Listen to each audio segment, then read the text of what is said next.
I work for the state, which is about as exciting as it sounds. Obviously, what I'm trying to do is be a novelist, just a writer in general. I guess, like most creative people, I started when I was pretty young. My anecdote about it is always that other little boys wanted to be astronauts or firemen or whatever, and I looked at cartoons and I was like, I want to be a cartoonist. Turns out I wasn't the greatest at drawing, but the stories were all up here, and so once I got a little older, I decided I was going to start just writing everything down. So this is the book. It's called Otto von Trapezoid and the Empress of Thieves, and it's the story of two supervillains, a mad scientist and a master thief, and they both end up trying to blackmail the UN on the same day, and they end up foiling each other's plans. So this leads them both to try to kill each other in retaliation. And so to do this, they both set up a mock date. On this date, they're consistently trying to kill one another while engaging in like fake romantic dialogue. But it turns out they find out they actually have a lot in common. The way it worked was I had this novel, I was about a quarter of the way done. One day, for various reasons, I decided I was going to try to find myself a literary agent to see if I could use that to help me out, because it's generally accepted wisdom in the publishing industry that you're not going to get anywhere if you don't have an agent. I wrote letters to several agents, probably at least a dozen, and one got back to me. He had read the first couple chapters of the book. He's like, okay, I'm interested. Show me what you got. So I wrote a couple more chapters, and he's like, all right, I really like this. I think I want to represent you, so when do you think you can have it done?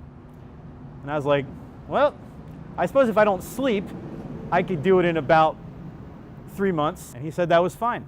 I worked from about August of 2014 to October 2014, just writing like a madman. I wanted it to have a kind of a funny style to it, as well as just being a funny characters and situations kind of book. So I tried to go over the top with that and come up with, in many cases, some of the craziest analogies that I could, or I worked in my own sort of like sly sarcasm into the actual narrative. I've always said there's two kinds of selling out, and one of them I'll do and one of them I won't.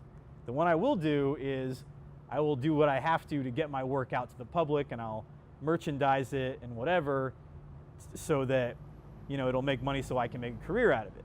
And the one I won't do is I won't change the stories I want to tell just to make a buck. There have been a few points probably where I thought, I don't think I can do this. I don't think I'm going to succeed at this. Giving up on creativity is like giving up on breathing. I don't think I could ever, in my heart, give up. Like, there have been times where I just let something go for like weeks or months, and I'm just like, oh, I suck. I'm terrible. I'm failing myself.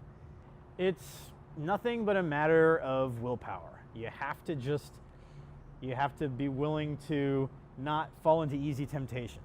Life, especially now, is full of really easy temptations. We live in a world of the internet and Netflix, and it's just easy as anything to do nothing. You have to learn to say no to things you want to do. You have to learn to say no to your friends. You have to learn to say no to your family. You have to learn to say no to yourself, because otherwise you're going to get distracted. And if you get distracted too long, pretty soon it's a year later. There are times when, the fear or the concern, at least, that you might not be able to do what you want to do can remind you that the only way it's going to happen is if you make it happen.